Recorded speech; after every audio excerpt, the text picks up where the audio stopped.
Hi guys, welcome to the third session on Innovation and Entrepreneurship for CMAT.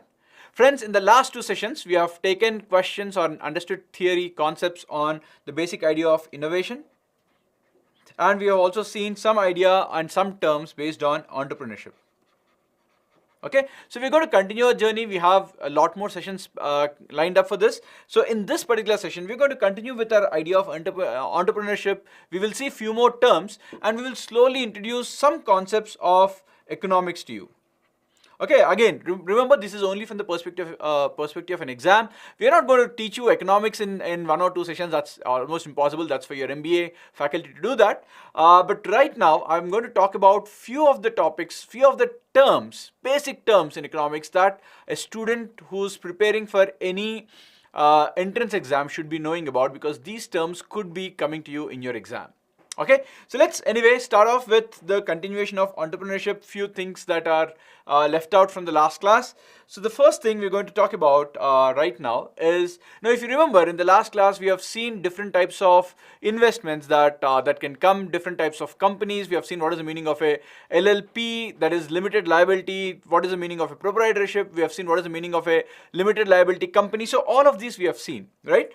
Today we're going to talk about something called as the types of markets. Okay, now this is different from the competitive markets that we have seen. We have seen what is the meaning of monopolistic in the last class.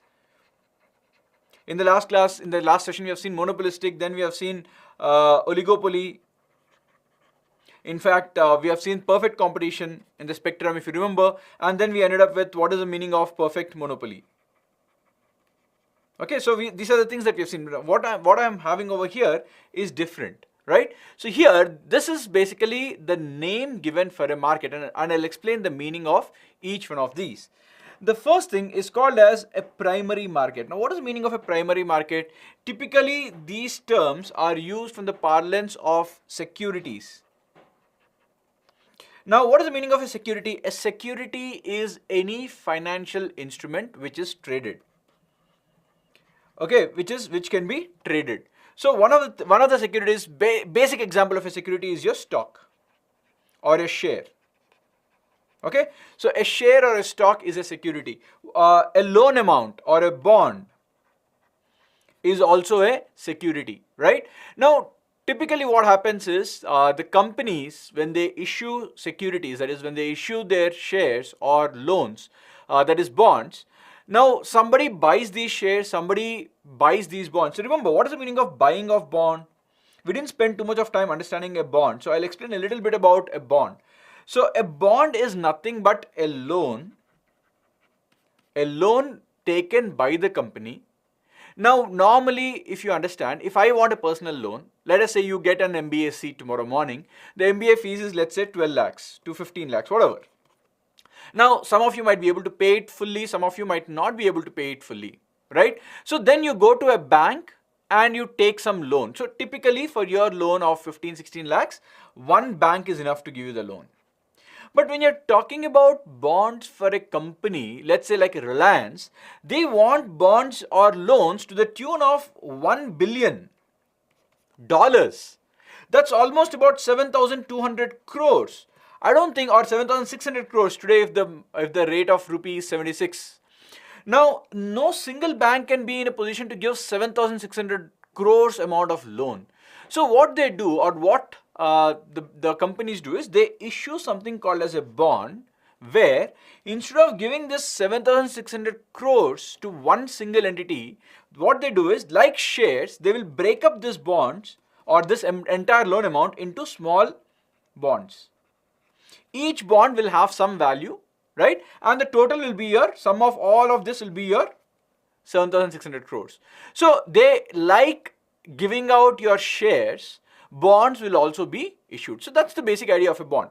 Anyway, so these bonds could be bought by institutions or it could be bought by retail investors. Retail investors means like people like you and me, right? Or if you're looking at stocks or shares, anyway, you know who buys it. Anybody can buy with a demat account in our country.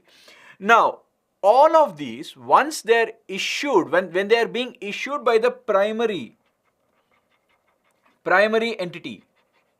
Now, what is the primary entity? The entity which is issuing this on its own behalf is called is basically your primary entity.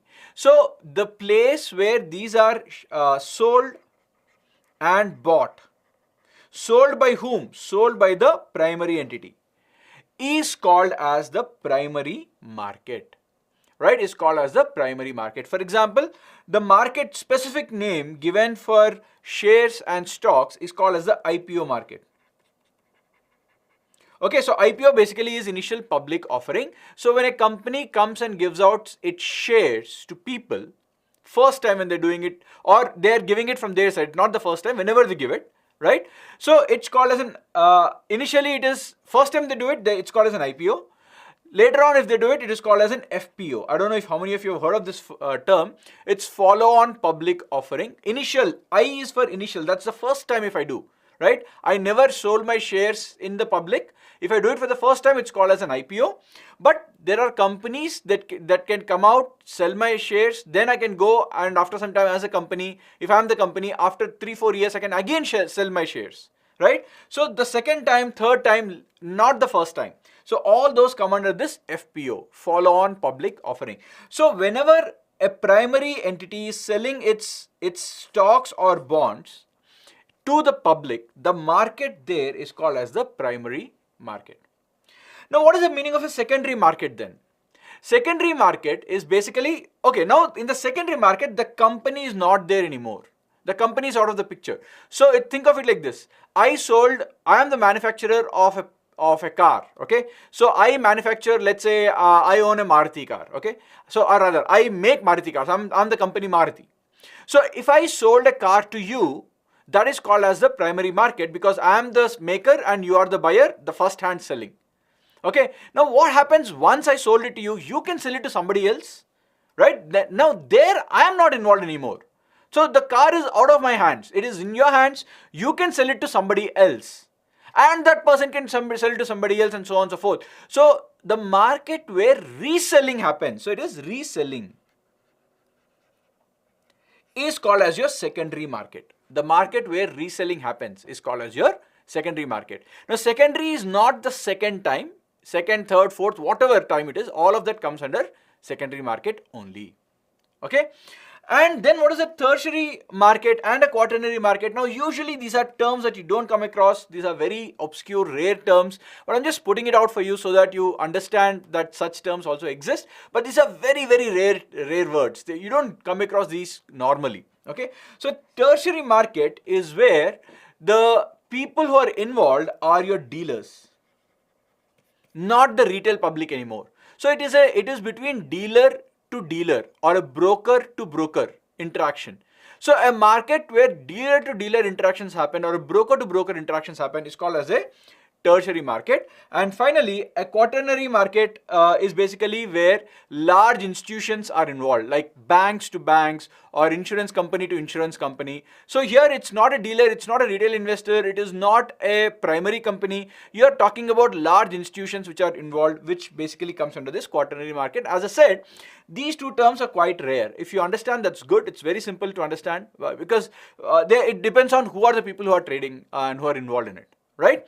So guys, these are the basic 4 types of markets that are there. The two most important are your primary and secondary. So these are the things that you should definitely understand. So before we move on, friends, once again a reminder, if you really like our sessions, please subscribe to our channel, click on the like button as well as on the notification button because we are going to have a lot of these sessions lined up for you. In fact, for CMAT itself, I have another 3 or 4 more sessions on innovation and entrepreneurship. Okay, it's a completely new section, so we believe that these many sessions are at least required for you guys to understand the various terms that are involved. Okay, I've got a couple of comments coming over here. Let me see if there are any questions there. Okay, so Vrinda is just saying what is an IPO market. That's perfectly correct, Vrinda. That's, I mean, you're right on target. So anyway, let's move on. Okay, there's a question coming your way, my friends. Take a look at it. Take 45 seconds, read the question and give me the answer. 45 seconds for you.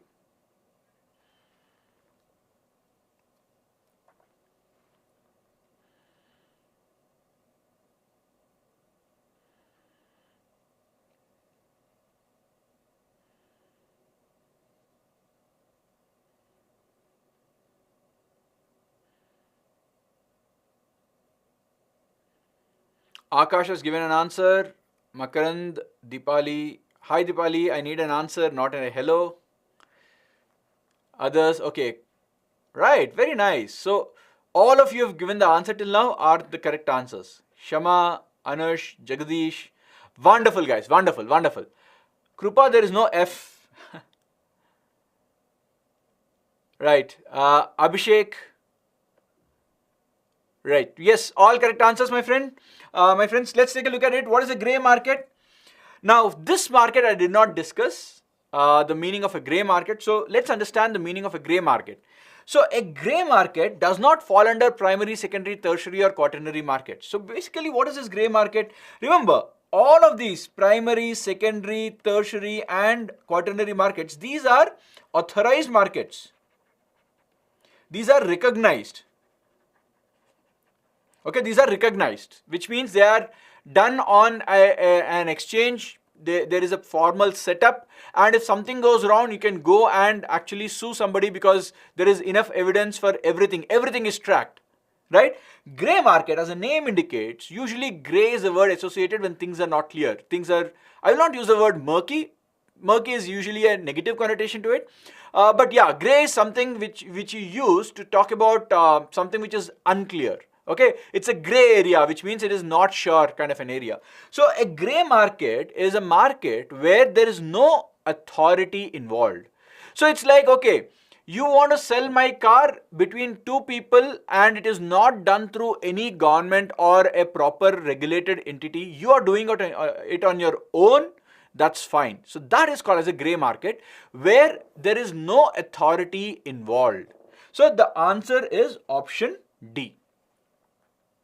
Okay, right. So what is gray market premium? Okay, Akash is asking a very nice question. What is a gray market premium? Let's see. Let's take a look at it. Gray market premium, and it could not just be a premium; it could be a discount also. So I'll explain what is this. So gray market. No, it could be. You can talk about it as a black market, not exactly black market.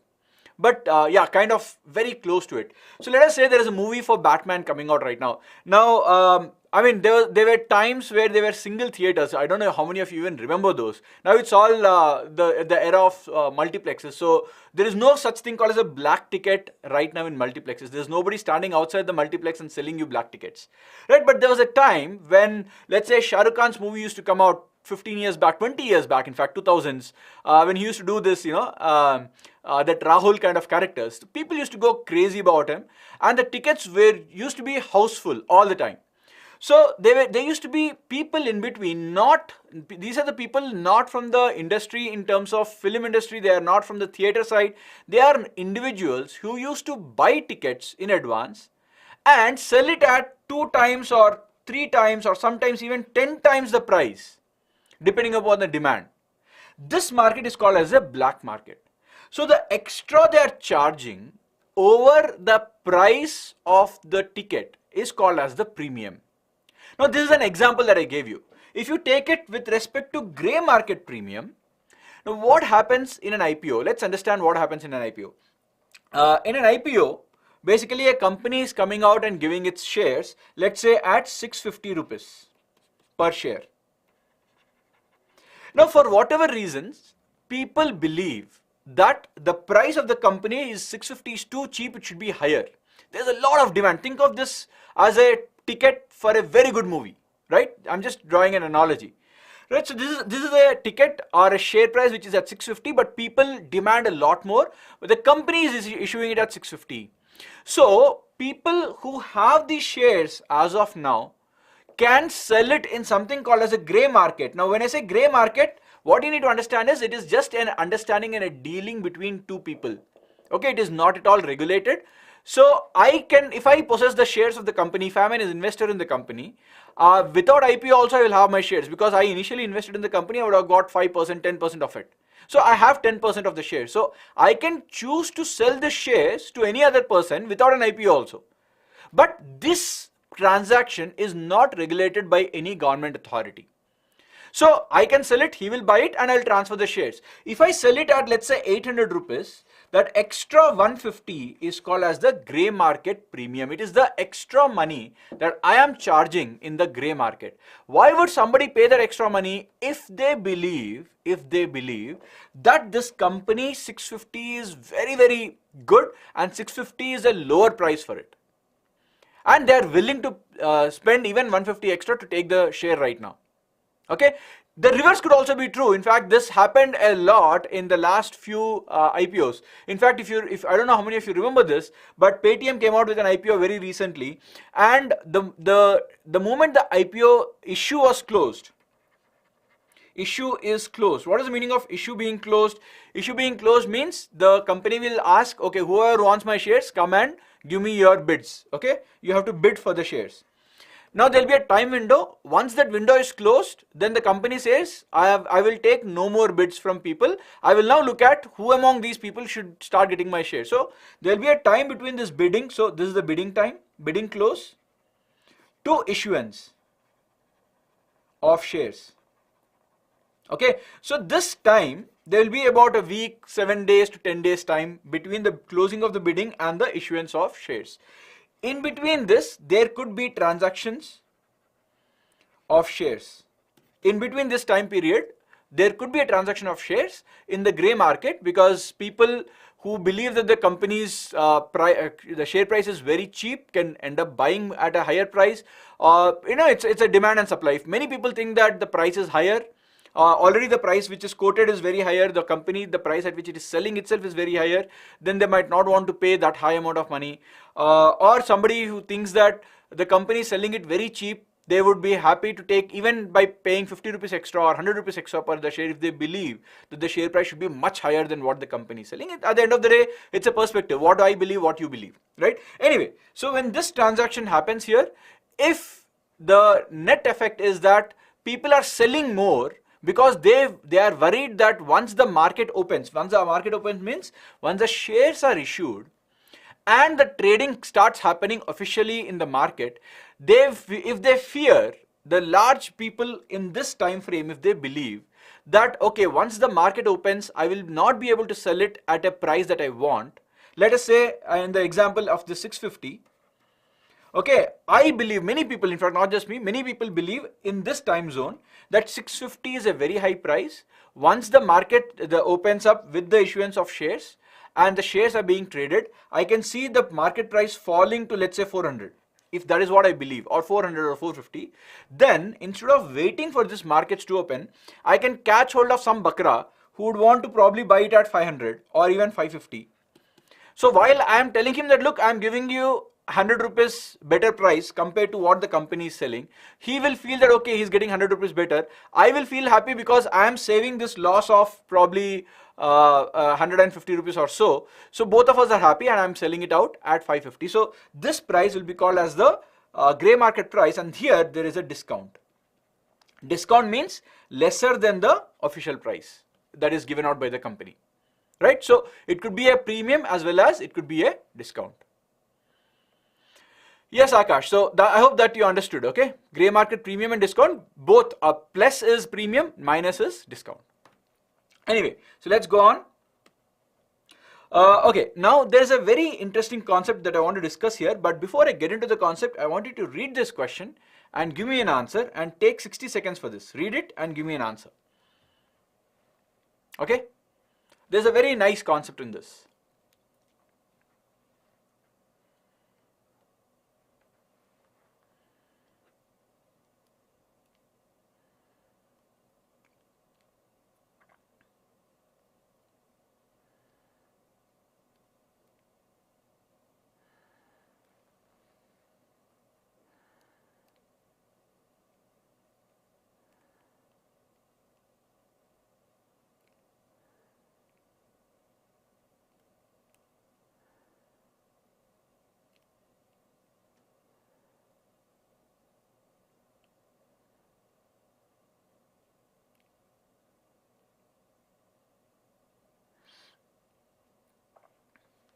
Okay, I've got two answers. Now, obviously, I will not comment on which answer is correct. I want all of you to give. Akash is saying all of these.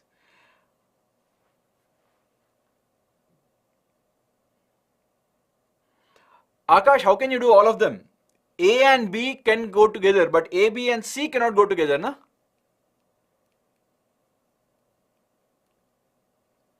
See, A and B says go to the movie, C says dump the movie. How can they both happen together? So both of them can't happen together.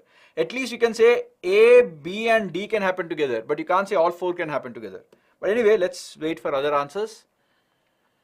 Right, so that's about a minute. The correct answer, guys, is C. Now, let us understand what the concept here is. The concept here is something called as the sunk cost. Okay, so let me explain this economic term called as a sunk cost. Okay, and then by the help of this explanation, I'll give you the answer why you should dump the movie. Now, sunk cost is a concept in economics which says if you put some money, you put some dollars in a project. Okay, let us say you have started a project in the month of January. Okay, and you expect that this particular project, this particular technology you're developing will give you returns as a company. It will give you good returns once it is developed. So from January you're working on it till May. So you spend a good amount of time, a lot of resources, not just one person, a company is spending money and time on this. So it could be a group of people in the company who are working on it, a team is working on it, their entire effort has been put into it, money has been put into it, and you have already spent 5 months. Then you realize that there is a new technology which makes this product obsolete. Obsolete means useless. Now the question is, what are you going to do about it? You already spent a lot of money, you already spent a lot of time.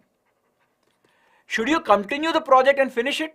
Or realizing that there is no point continuing it because anyway this technology or this idea that I have is obsolete, should I stop? So the sunk cost says whatever money you put in something, it's gone. You can't recover it. So because you can't recover it, you should not spend more money trying to make good of something, especially if you know the output is negative. Especially if you know that the output is not going to help you. See, if the output can still give you some returns, that's fine. You might choose to do it. But the sunk cost especially tells you very clearly that, look, let us say you put 10 rupees into something and then you realize that okay, if the expected return did not happen to you, then you put another 10 rupees in it. This is bad because you put 10 rupees, you are putting another 10 rupees hoping that you can turn it around with no guarantee of that happening, especially if you know in this kind of a case where you know that even if you finish the project, it is not going to be of any use to you. So in such a case, you do not worry about the time or the money that you have put in. Okay, that cost is sunk, it is gone, right? So that is the logic. So if you look at it, let's take a look at, in fact, there is this new Batman movie. Now I have heard really good reviews about it, but I'm just taking that as an example. I'm a Diamond Comics fan as well as a Marvel fan, so I like watching all these movies. So I was very apprehensive about watching Patterson as Batman. Okay, anyway, so now if I purchase this Batman tickets, okay, let's say I spent not in dollars, in Indian rupees, let's say it is 450 rupees per ticket in Bangalore. So I and my wife and my kid, we are all going to the movie. I have spent, let's say, 1350 rupees in this. I booked it for the next 3 days, or in the, this is a Friday, let's say, this is a Saturday, right? Yeah. So let's say I booked it for Wednesday. And then I realized that the movie is atrocious. Also, it is not for kids. And that you'll get a headache if you go to the movie. Okay? If such is the case, then should I still go ahead and watch the movie because I spent 1350 rupees? What do I get out of it? Firstly, I know that it is not for kids, right? I did not check it. I purchased the ticket. That's my mistake. Secondly, I know that, okay, even if I and my wife go without taking my kid, if I come to know that the movie is bad, it's going to give you a bad headache. What am I getting by this? Money is anyway gone. Whether I watch the movie or don't watch the movie, the 1350 is gone. And if I watch the movie, I'll have to buy probably a couple of aspirin to clear my head. So in fact, I am going to spend another 10 rupees buying tablets. So this money is sunk for me. It's a sunk cost. So this should not affect my future decision. So my future decision, this should not be there in my consideration at all. So my future decision should be, okay, I have tickets, should I go or not go? Now going means getting a headache, not going means I have time with my family, at least sitting in the house. So my objective in that case, or my answer in that case, should be sit in the house, don't go and waste your time in the movie or get a headache. So this 1350 should not play any part in your decision at all. This concept is called as sunk cost concept. By that logic, the answer is option C. Jagdish is saying we should stand at cinema and sell at discount. Jagdish, if the movie is so bad, nobody is going to buy the ticket at all. And the tickets will always be available. Actually, yeah, you can sell at a discount and get a few rupees back. Because the theater will be selling it at 450, you might end up selling it at 200 rupees. That's a good idea, Jagdish. I'd probably put that as an option E. Sell it at a discount to your friends and let them also have the torture. Main akale kyun jhelu? That's the idea, right? So let them also go through the torture. But anyway, I've heard really good things about the movie, so I hope you guys not take that as a review from me. I've just used it as an example. Anyway, so let's take a look at the next question. You should be able to give me the answer for this in about 30 to 40 seconds. Go ahead.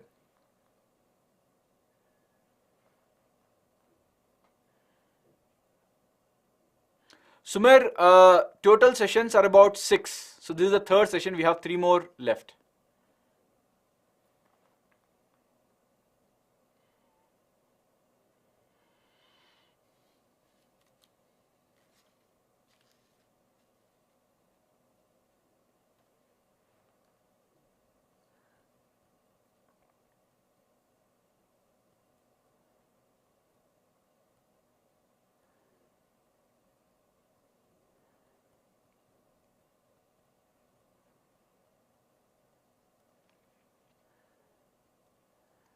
Okay, I've got quite a few answers. The correct order here, there's no theory to explain. It's a straightforward question, but it's something which has been in the news recently, so I thought it might be a good question for them to ask. So the order is option B. It is US followed by China. In fact, US, if I remember correctly, has 480 plus, some 485, 487, something around that. Your China has around 300 plus, just around 300. Borderline case, okay, on the other side of 300 plus 300 plus. India has around 50 plus, 50 to 60 in between, and your UK has around 35 plus, 35 to 40, somewhere in that range. Okay, so the correct order is US, China, India, and UK. In fact, can somebody tell me what is the fifth country? Fifth country. Anyone? In this top 5, 4 I have already mentioned. Which is the fifth one? Anyone remembers? Very good, Dipali. It is Germany. And Germany will be having around 25 plus, somewhere around this range. Germany. It's not Japan, Jagdish. Germany is the correct answer. Singapore, Shubhankar, does not have too many unicorns. Okay, so the thing about Singapore you need to understand, friends. People establish companies and then, so unicorns are not made in Singapore per se. You establish an office in Singapore, but you will not be called as a Singaporean company. For example, let's say Flipkart has an office in Singapore. You don't call it as a unicorn of Singapore. It is attributed to India. So Singapore itself does not have too many unicorns. But lot of unicorns have head offices in Singapore. They're two different things. Okay? Right, then Israel. Yes, very good, Akash. So I've given only the top 5. If you want the 6th and 7th and 8th, well, the list goes on. But let's move on. Okay, the next concept, very easy concept, is social entrepreneur. So who is this person who is a social entrepreneur? A person who innovates ways to solve community-based problems. So a social entrepreneur, this person's primary objective is to solve societal problems. So when I say society, it could be an individual or a group of people related problem. It could be environment related problem, because at the end of the day, society, environment is a part of the society too. So the primary objective here is not profit at all. What this guy or the girl or the lady tries to do in this social entrepreneurship is, they identify there is a problem, okay? And they try to think of what is the best way to solve this problem. In the process, if I make money, that's good. Okay, in the process, if I make money, it is good. But I don't try to make money out of the problem. My objective here is first to clear this problem. Okay, so the examples are Grameen Bank, your Arvind Eye Hospital, Amul, and Lijjat Papad. I don't know how many of you heard of these names. Grameen Bank is one of the very good examples of social entrepreneurships. Okay, so it was started, the whole idea for this Grameen Bank when they started off is basically microfinance. Now, one of the biggest problems, now we are all not, I don't know where you're all listening this live or even recorded from later on. Many of us are in the urban areas, in the cities or towns. So we are that way lucky. But if you go to the rural areas, to the villages, now the problem, one of the biggest problems there when it comes to finance is loans are not available for people as easily as it is available for you and me. The banks are not that very accessible, and even if there is a bank, now the people do not have a credit history. They don't have a credit card, they don't have a bank account, they don't have anything. They deal with cash. So if I'm a bank, the first thing a bank checks before giving a loan is what is your CIBIL score. Nowadays it's become like that, right? So you don't have a score, then you don't get a loan. It's a very big problem. And especially if you do not have an education background, you don't have a bank account also, how will any bank give you a loan? So that was a problem which the founders of this Grameen Bank were trying to address.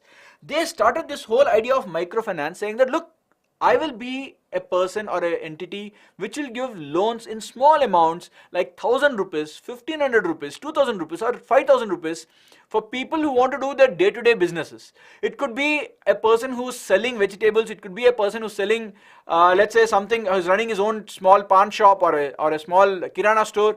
So Grameen Bank started by addressing that problem.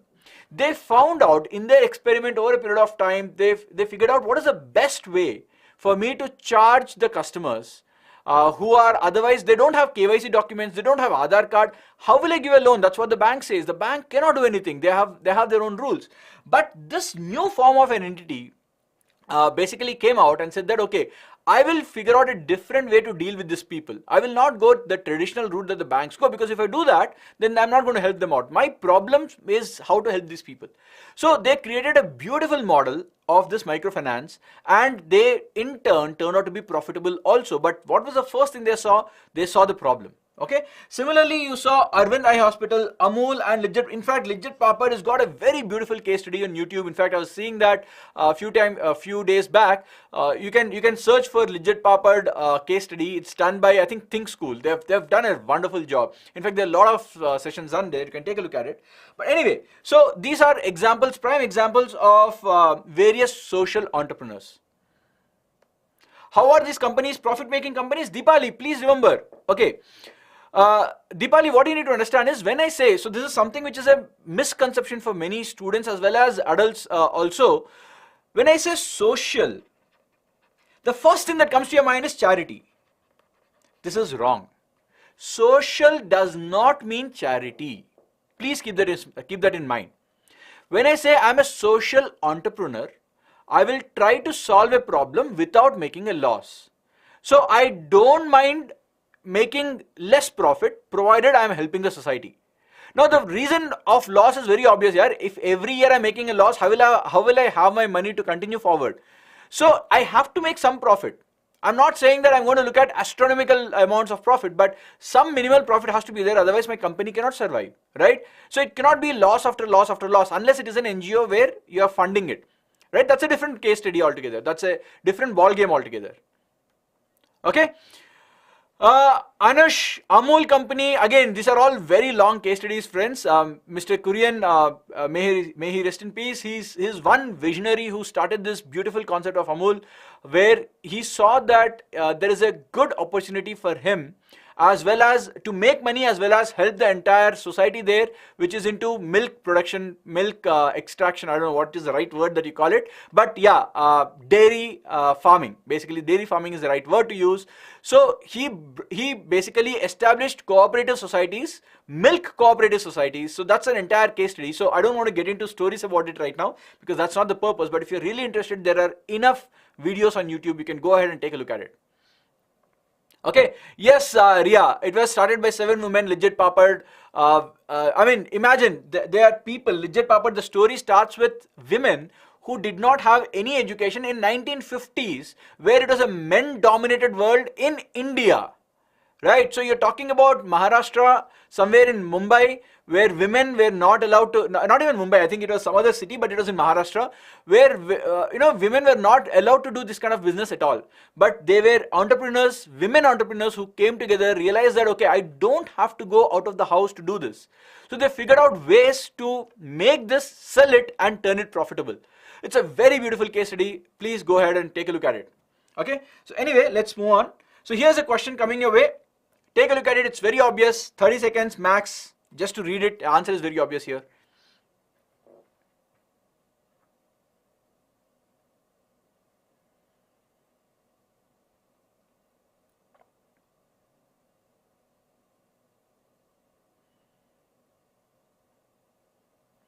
Right, so the correct answer is very straightforward here. I think the answer is option C. Focus is not on monetary benefits. Monetary benefits will become incidentary, which means it will happen automatically, but that is not my focus. My focus is not to lose money, give me a solution for the problem that exists. Okay, that's the basic idea. But the other three are correct, so which means these are not your answers. This is incorrect, so that is your answer. By the way, Dipali, I hope I answered your question. Why is social entrepreneurship making money? It's not about why is it making money. They will try not to lose money, and the whole idea here is, I can give you an example. In fact, we did this some time back. Many of the IT companies, they actually have to spend some money in CSR. That is corporate social responsibility. In fact, if they are making profits, around 2%, or large corporates above 1,000 crores of revenue or something like that, if they're making a profit, 2% of the profits should be spent on corporate social responsibility. So the companies thought, instead of doing charity, let us do something which will help the company benefit as well as the public in general. So some of the companies, what they started doing is, they started conducting coding classes. This is long time back, almost 10-15 years back. Coding classes of various platforms in the campus, basically saying that, look, my responsibility, instead of doing charity just like that, what I will do is, I will pay my own developers to go and take classes. But these classes are free for the students. That way, that is the responsibility I am giving. But what is the advantage there? Now here, it's not about profit. You can look at how beautifully they think. They say that, look, if I go to, let's say, 10 colleges and train the students in the last full year if I train, I can easily get my next set of recruitment or the next set of students without too much of a problem, because I can teach them what I want and I can choose the best of them. So it is helping both. The students are learning something for free, and I am teaching them what I want, so that I am cutting down my 6 to 8 months of training period. So straight away the student comes readily available for me. He can join and work from day one. Otherwise, you used to have, Infosys used to have 6 to 7 months of training in this Mysore or some such place. Huge training complexes. Okay. Pro bono, Vrinda, pro bono is different. Pro bono is charity, right? Pro bono basically means without profit. That's a different thing. Okay. So social entrepreneurship is not necessarily charity. Please keep in mind. Otherwise, you will not use the word entrepreneur. If it is for charity, you don't use the word entrepreneur. Anyway, next question, take a look at this. In fact, these are terms that I have to, I'll explain. So give me an answer if you know the answer here, otherwise I'll quickly explain the terms to you.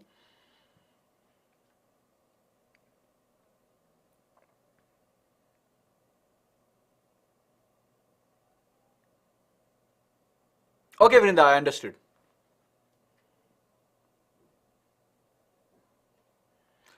Okay guys, the correct answer is option A. These things exist.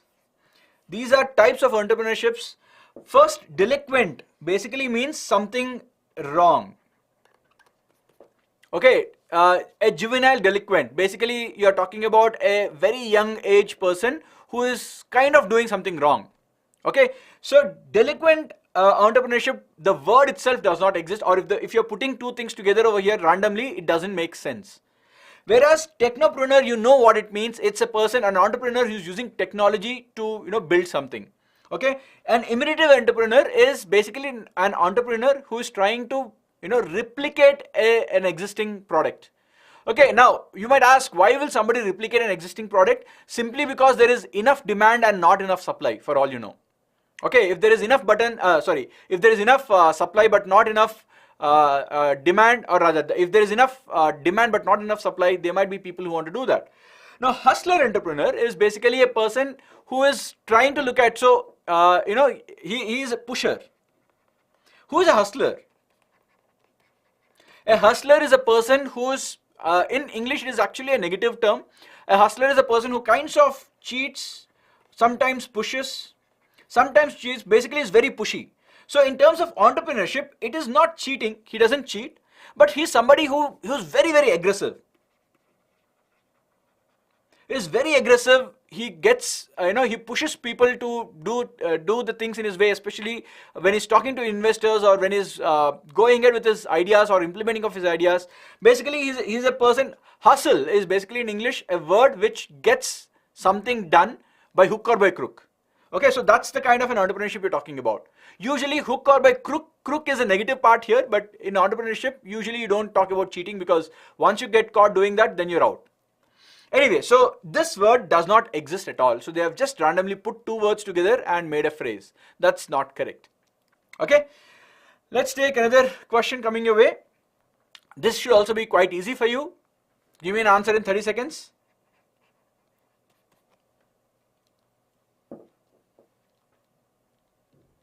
Yes, Jagdish, Ola did that by copying Uber. Correct.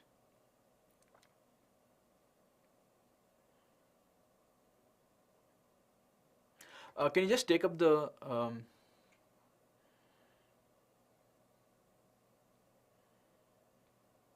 okay, Dipali is saying, but it should be called businessman and not an entrepreneur.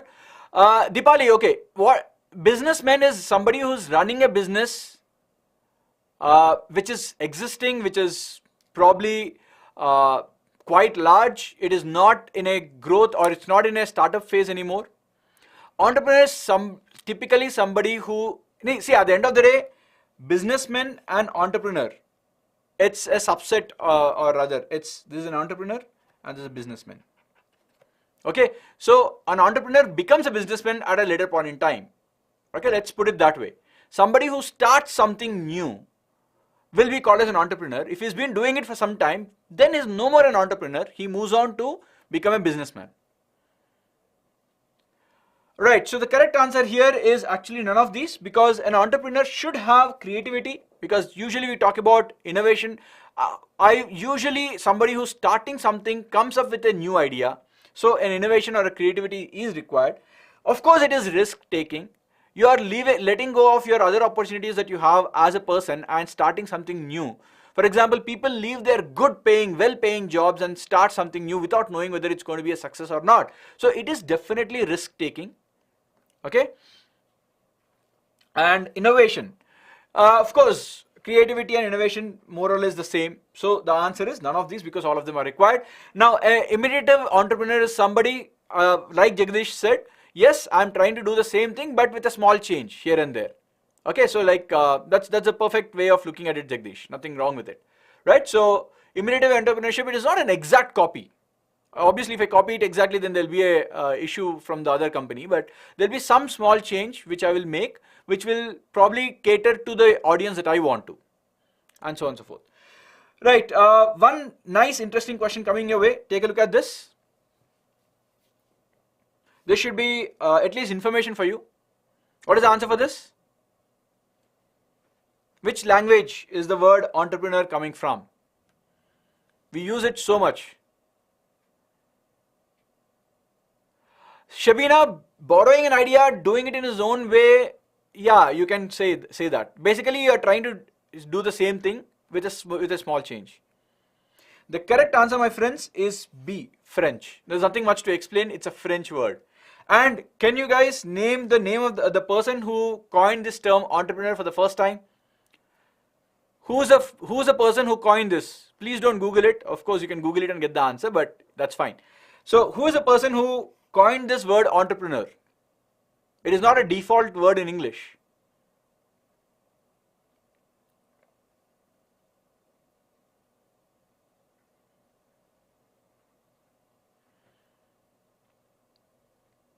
Okay? The correct answer is option A. Jean-Paul Sartre. I hope that's how it is pronounced. The French names are very difficult to pronounce. So you'd never pronounce it the way it is written, but that's fine. That's his name. Yeah, and it was way back in 1800s, not even in the recent past. Okay, it's almost 2 centuries back. It's not Baptist, it is Paul. Okay, Jean Paul. Well, next question, in fact, I have, yes. So we are going to look at a last part of the theory, in fact, 2 parts of theory, and then we'll end the session for today. It's already 45 minutes. I usually keep my sessions not very long, so we have 2 parts of theory to discuss very, very quickly. As I said, the next session onwards, we're going to move into economics. We're going to learn a lot of economic terms too. Okay, guys, so what we are looking at business, we have seen entrepreneur, we have seen innovation, we have seen capital usage. We are going to look at what are the forces now which affects a business. Okay, typically these are the 5 forces or rather 6 forces that I as a businessman does not have any control, hence I use the word external forces. These are outside the company. Outside the company or the business where I cannot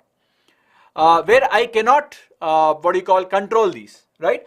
Thank you, Jagdish, that's a nice compliment. Right, you have economic environment, obviously how the country is performing economically, what is happening to the people in the country, the employment, that is not under my control. See, if I am selling cars and people don't have money for cars, I'm in a bad position, right? But I can't control whether people can buy, whether they have the money to buy me or not. See, if they have the money, I can convince them to buy my car. That's marketing, right? But if they don't have money, if the economic situation is not conducive for my sales, what can I do? Not much. So this is something which is not under my control. That is called as economic environment, which is not under my control. It is outside the company. Legal environment, again, if the government comes and says this should not happen, it's a rule, I'm dead, right? So that's a problem for me. And in fact, a lot of startups have a major issue with legal, on the legal side. For example, Bitcoin currently is still being traded in India on some exchanges.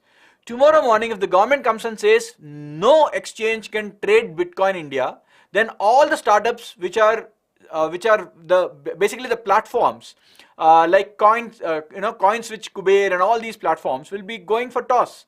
Because their whole idea is trade of cryptocurrencies, and if India says banning of these trades, then they're out of business. So legal is not under my control. Okay, then competitive environment. Yes, the competition is not under my control. The competition can come up with better technology, better solutions than what I give. I can control what I can do, but I can't control what others are doing. So that's also an external factor. Then technological environment, of course, this is very obvious. I'm not going to get into it. New technology coming up is not under my control. I can be the one to get some technology, but if somebody else is doing that, well, I can't control it. Social and global environment, again, not much that I have to explain about this. Is quite obvious. The society, see, when you're talking about social environment, you have to be very careful about how the society perceives you. For example, you go and say, you're going to market Tinder to a very, very orthodox society. They're going to beat you around and send you out. So you need to understand, is a society going to accept me or not? That's not under my control, right now at least. So anything to do with society, which is, so I have to behave according to the particular society, otherwise they are going to expel me, or they're going to be a major issue with me and the society. So anyway, these are the things which are not under my control. These are called as the external forces that can affect a business. Okay, last 2 things which I want to talk about is, one is the stages of a product life cycle. Okay, so we have product life cycle and an entrepreneur life cycle. These are the 2 things that I want to talk about. Now, when you're talking about a product life cycle, there are 4 stages in a, usually entrepreneur and product, they both go similar in nature. Okay, when you're talking about a product or a business, there are 4 parts to it, very broadly speaking. The first is called as an introduction. So, introduction is basically where the product is introduced into the market. Okay, this is called as the introduction phase. The second is the growth phase. So, what is this growth phase? Global environment is what is happening right now, Jagdish. Not really, Jagdish. Okay, Jagdish made two statements. I want to respond to both of them. If society bans cigarette, first of all, society cannot ban cigarette. They can choose not to smoke. Ban is always an authoritative term done by the government only. Anyway, getting back to it, if today the society or the government plans on banning the cigarette, ITC will not go bankrupt. Please remember, ITC has diversified into a lot of other products too. Yes, their revenue will be hugely cut down. They still have more than 50-60% of the revenue coming from cigarettes, but they still have a decent chunk coming from their other portfolio products too. So they will not go bankrupt. Okay, that's the first statement, Jagdish. Second statement, global environment example, the Ukrainian war and the Russian war which is happening, the COVID, all of these are not under your control. These are clear global things. The financial meltdown that happened a decade ago, right? All these things are not under your control. So these are the few examples, Jagdish. I hope that's clear. Anyway, so the second stage here is a growth stage. Now what happens in the growth stage? You introduced a product or the company has just taken off. Now you saw that the company or the product is doing good. So you want to expand the sales of it. You want to make more, produce more, expand or produce more. Right, so this is where the growth comes in. Basically, you are selling more and more of the product because it is something which the people have accepted. They love it. They want to buy more of it. From the perspective of entrepreneurship, you started an idea. The idea is, that's the introduction part, ideation. Once the idea has been introduced, you build a idea, you build a product around it, or you taking the company from the starting phase to the growth phase, where basically the product is expanding. Basically means the company is also expanding if you are an entrepreneur. Okay, then we are talking about maturity. Now maturity is an interesting thing where you reach a steady state. What is the meaning of a steady state? A steady state is where the growth has happened. It's like, think of your height. When you are up to 15-18 years, your height will keep increasing. After that, your height will stop. That's what happens for any product or a company also. Now, when I say stop, in a human body, it stops completely. There is almost zero change after that. But when it comes to a company which is growing at a rate of, let's say, 100% per year, then it goes to 95% per year and so on and so forth. After a few years, it slows down drastically and it looks at getting a 5% growth or 8% growth year on year. This is called as a steady state. A steady state is where the growth becomes nominal or slightly more than nominal, it becomes restricted and the company continues like that. That is called as a perpetuity or a maturity stage. Okay, I've got few questions coming or other statements coming. Main sector for ITC in terms of business, Ed and Saha, it is still cigarettes if you ask me, but there are a lot of other products also like biscuits and this and that they've diversified into. But as of now, even today, bulk of it comes from cigarettes for ITC. Yes, Vrinda, you can call it, that's what I'm talking about, right? Product life cycle. Right. Anyway, so the last thing is decline. Now, decline may or may not happen for everyone. Typically what happens is when you start a new product or when you're starting a new company, effectively a company is a product itself. Okay.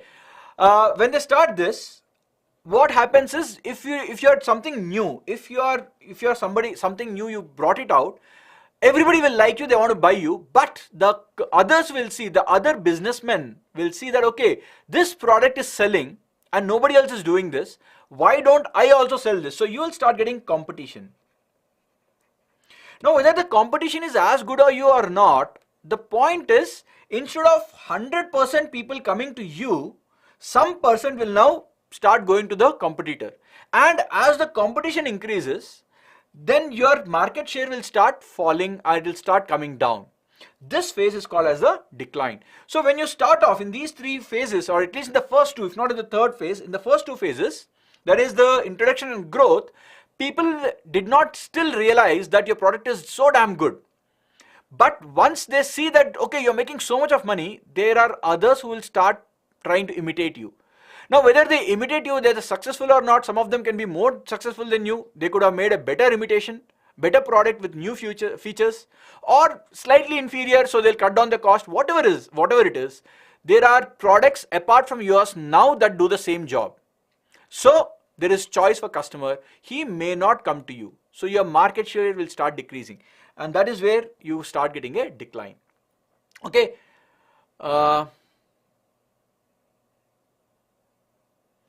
Shubh, I think in the very first session, Shubh मैंने बता दिया था कि innovation and entrepreneurship में topics कौन कौन से हैं. So in the very first session, I've already given the list. Please take a look at it. In the slide, I've mentioned it. Okay. Anyway, so that's that, guys. So this is the end of the session for this third one. I hope you guys learned a lot and enjoyed it. If you really did enjoy it, please click on the like button. Do not forget that. Subscribe and also be on the notification button. Click on the notification button. I will see you in the next one. Thank you.